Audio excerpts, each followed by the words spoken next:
青史浩瀚，留名者寥寥。那些被一笔带过，甚至连名字都没留下的人，也都曾真真实实地活过一辈子。此刻，放下今日的纷扰，让我们一起回到那个遥远的年代，听一个无名之人的故事。明末张献忠之乱，四川富顺一个盐工带着妻儿逃进了云南深山，他把一身制盐的手艺带到了一口叫做黑盐井的地方，从此再没回头。60年，一口井，一个没有留下名字的人，这是他活下去的故事。那个时代没有留下他的名字，就像那口被他烧干的盐井，就像那些被踩在泥里的骸骨，就像中国几千年历史长河里那些不曾被史书提过的人，他们活过，然后死了，仿佛不曾存在，但他确实活过。孙茂生，四川富顺观音厂的盐工，西元1622年生，他这一生都在逃。川南的盐井是个能把人熬干的地方。观音厂不大，方圆10来里，10几口井日夜冒着白气，盐工们天不亮就得出门，长路看火添柴，一个萝卜一个坑，井口到灶房，灶房到井口，日复一日。孙茂生从16岁起就跟着师傅守那口老井，手上的烫伤好了又裂，裂了又好，他从不喊疼，喊疼也没人听，井不会因为他疼就多出一滴卤来。师傅传给他那柄长卤的木勺，勺柄被手汗浸得发亮，跟了他10年，他攥在手里，想着这手艺还在，到哪里都能吃饭。盐井里的日子有盼头，交了盐，结了工钱，买米买布，年底还能吃上一顿肉。孙茂生的爹死在井台上，娘守寡把他拉扯大，他就指望着这口井翻身。22岁那年，他娶了王氏，隔壁厂子里铁匠的女儿，手脚勤快，话不多。隔年有了儿子，取名石头，贱名好养。这日子算起来有滋味，盐井、妻子、儿子、老娘齐了。谁也没想到，那年春节刚过，外面的仗就烧过来了。张献忠的兵，消息是慢慢传来的，先说在重庆，再说在泸州，然后就到了富顺。村里的人开始议论，有人说要打仗，有人说只是流寇，没人拿得准。但孙茂生看得出来，厂口上的盐商走了，运盐的船不敢来了，井里的卤水越来越淡，管事的开始拖欠工钱。那不是某一天突然砸下来的天灾，是一点一点的，像盐水慢慢渗透布里，让你先是闻到一股味道，然后才发现衣服已经烂了。盐厂主说井要封了，没有卤，没有盐，没有银子。孙茂生蹲在灶房门口，看着那口烧了10几年的灶，灶火还在跳，火苗有气无力，像在等死。他回头看了一眼，老娘坐在屋里纳鞋底，听力已经不太好。妻子抱着石头在哄，石头4岁了，瘦得像根柴火棍。屋外的狗叫了2声，又安静了。他站起来，走，他说。妻子愣了一愣，没问去哪里。孙茂生也说不上来，只是知道不能再待下去了。那一夜他收拾了2件衣裳，一袋粗盐，师傅传给他那柄长卤木勺，勺柄被手汗浸得发亮，跟了他10年，他攥在手里，想着这手艺还在，到哪里都能吃饭。天亮前，他敲开了隔壁老周的门，老周也是盐工，家里有个老娘，2个闺女。老周问他去哪里，他说往南。往南是哪里？他说不知道，走一步算一步。老周想了很久，最后摇摇头，说老娘走不动，他留下来。孙茂生没有劝，有些人的命就是离不开那口井。从富顺到云南，走路要几个月。他带着一家人走山路，穿林子，趟河沟，路上一样的逃难的人，拖家带口的，脸上都一样的茫然。孙茂生走在前面，后面跟着妻子、儿子、老娘，4个人，2双脚，1点银子，谁也不知道能撑到哪一天，走到哪里算哪里。那时候打仗的人多，逃命的人也多。孙茂生见过兵，不是1个2个，是一群一群的，穿着破破烂烂的衣服，拿着生锈的刀矛，拖拖拉拉地走。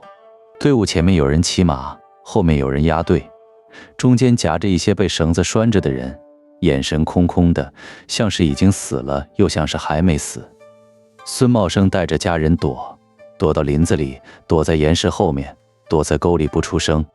儿子石头饿了，想哭，他就把一块破布塞进石头嘴里，轻声说：“别出声。”石头瞪着他，眼泪在眼眶里打转，硬是没哭出来。4岁的孩子已经学会了不出声，妻子没说过一句抱怨的话。老娘走不动了，孙茂生就背着他走一段，放下来喘口气，再背。有几回他腿一软，差点跪下去，是妻子从后面顶上来，他才没有倒下。有些东西是会变的，以前他以为自己只是个盐工，会长炉，会烧火，这一辈子就在井边干完。但走在这条路上，他发现自己不只是盐工了，他得是轿夫，是脚夫，是伙夫，是保姆，他得是儿子，是丈夫，是爹，所有该他顶着的位置，一个都不能空。1645年冬，贵州边境的一个小镇，赶集的日子。孙茂生一家人走了很久，终于见到个人烟稠密的地方，打算买点干粮。他蹲在路边等妻儿，看着来来往往的人，突然听到一阵嘈杂的声音。远处走来一群败兵，20来个人，衣衫不整，武器乱扔，走路拖拖拉拉的，像是打完仗跑出来的。前头有个骑马的，腰里挂着刀，嘴上叼着根草，悠闲得很，像是赶集回来的，不是打了败仗的。队伍里有被压住的人，孙茂生看见那些被压的人有老有少，有几个看着跟他差不多大，都是庄稼人的模样，身上穿着破衣服，脚上的草鞋走烂了，血和泥糊在一起。他们的眼神是空的，像是一群鬼魂被人压着走路。一个老人跪在路边，想讨点吃的。那个骑马的军官看都没看一眼，只是驾了一声，马蹄子扬起的泥泞落在老人身上。老人摔倒在地，旁边的人也只是绕开走，没有人停下来。孙茂生的手指攥紧了，他想起来了，想起来路上见过的那些被烧的村子，路边的死人，扔在沟里的包袱。有些是他亲眼所见，有些是别人说的，但那个场景，这一刻突然全连在了一起。兵是从哪里来的？也是庄稼人家的儿子，也是有爹有娘的，可一旦穿上了那身衣服，拿起了刀，就变成了别的什么东西。上面的人让他们打，他们就得打；上面的人让他们杀，他们就得杀。打完仗赢了固然好，输了就跑，跑了再做兵，做完兵再打。可是打什么？赢什么？谁当皇帝，谁做天下，对他孙茂生来说有什么区别？盐井还是他的盐井吗？田地还是他的田地吗？他的爹娘，他的老婆孩子，谁来管？他想不明白，他也不想明白了。他只是轻轻碰了碰身边的妻子，低声说：“走。”一家4口又消失在人群里。那个场面他再也忘不了，不是因为可怕，是因为平常那个军官头也不回地走过去，路边的人跪着没有人管，就那样了，没有然后了。就好像有人死在了路边，蚂蚁爬过去，太阳照常升起，谁也不会多看一眼。他这辈子不会让家人落到那个地步。1647年春天，到了云南楚雄黑岩井。四川人的口音在云南并不罕见，黑井的大灶户们每年从四川招来不少盐工，这些人沿着金沙江上游的古道翻山而来，在一个个井口落脚，把老家那套长炉煮盐的本事带到了这片陌生的地方。孙茂生站在山坡上，看着下面密密麻麻的棚子、灶台，冒着白烟的山沟，突然觉得这地方像极了他的老家。四川的山是这样的，沟是这样的，有人烟，有烟火，有活路。妻子在他身边轻轻说：“到了。”他没有回答，只是抱起石头往山下走去。黑岩井的盐和四川的不一样，这里的井更深，卤更浓，灶台也更大。毕竟是朝廷的盐客提举司直管的井场，方圆几十里的人都要靠这里的盐吃饭。测卤的方法各家不同，但长卤看火候这一套，他有底子。他找到一个盐场灶头管事，问要不要人。管事上下打量他，问他会什么。他说长卤、烧火、煮盐。管事哼了一声，说你们四川人只会吃白米，穿什么都要拿盐换。知道我们这里的盐怎么煮吗？孙茂生就蹲下来，用木槽舀起一指卤水，探舌一尝，便爆出了咸苦的分寸，然后烧火给他看，火候掌握的节奏，冒泡的声音，什么时候加卤，什么时候撤火。师傅教的，他的手从不忘记。管事的眼神变了，行吧，他说，先是3天，3天之后，他留了下来。管事给了他一口灶，2个伙计，1笔卤本。灶是破的，铜咖是漏的，伙计是从柴山上临时拉来的苦力，但那不重要。他蹲在灶前生火，看着火苗一点点烧起来，映在他脸上。他在异乡又站住了脚。技术是护身符，也是牢笼。孙茂生慢慢晓得了这个道理。盐井在这里，盐客提举司在这里，他走不了。云南不像四川，这里山路弯弯绕绕，每走一步都要认路。他一个外来人，言语不通，风俗不懂，能走到哪里去？只有待在这里，待在灶前，守住那口井。黑盐井的规矩严，盐客提举司管住井、灶、灶长、灶工、卤本、课税，层层叠叠的规矩写在牌子上，立在井口边。他这种外来人，只能从灶头管事手里接活，没有路子，没有关系，一辈子就是个煮盐的。但待在这里，日子也是能过的。盐煮出来换银子，银子换米，米换布，布换盐，一家人节衣缩食，总算站稳了。妻子在收工后，帮井上的马帮缝补脚衣，浆洗被褥，换点糙米。老娘的身体越来越差，但她每天还是坐在门口，听着风声，像是还在等什么。石头大了，开始帮他看火候。父子2个蹲在灶前，一个教，一个学，好像当年他跟师傅一样。有些事情总会传下去的。1658年，清军3路攻滇，消息是慢慢传来的，先说在贵州，然后说在昆明，接着就到了楚雄。盐客提举司的人来了又去，去了又来，一会儿蒸盐，一会儿蒸铁，一会儿又要壮丁。孙茂生把家里仅有的2罐盐交了，又把石头藏进废弃不用的老盐到深处，在黑漆漆的井坑里躲了3天。那3天他没有睡住，他怕石头被抓去当兵，他怕妻子被兵拿了去，他怕老娘的身子骨经不起折腾，但他更怕的是他什么也做不了，只能蹲在山洞里，双手攥着拳头，等着外面的动静。第3天夜里，终于安静了。清军的人走了，提举司的人回来了，灶又烧起来了。孙茂生走出山洞，看着被砸破的灶台，散落一地的盐巴，蹲在地上，很久没有起来。石头走到他身边，轻声叫了一声爹。他抬起头看着儿子的脸，14岁的后生，眼神像他当年，倔而且硬。他张了张嘴，想说点什么，但最终只是拍了拍石头的肩膀，说：修灶。那一年永历帝跑了，南明散了。孙茂生不懂这些，他只知道这一年他又活下来了，活下来就行了。1660年代，他老了，头发白了一半，视线有点模糊，但双手还稳。灶前的事情他慢慢交给了石头，自己做些轻省的活儿，长卤、看火、管账。提举司的人换了，灶头管事也换了，但盐井还在，火还在，他还在。石头娶了当地人家的女儿，是彝人，模样壮实，脾气也好。婚后第2年有了孩子，叫孙茂生爷爷。他抱着孙子的时候，手有点发抖。孙子在火塘边爬来爬去，小手去抓灶火，他就把孙子的手拉回来，轻声说：不要碰，烫。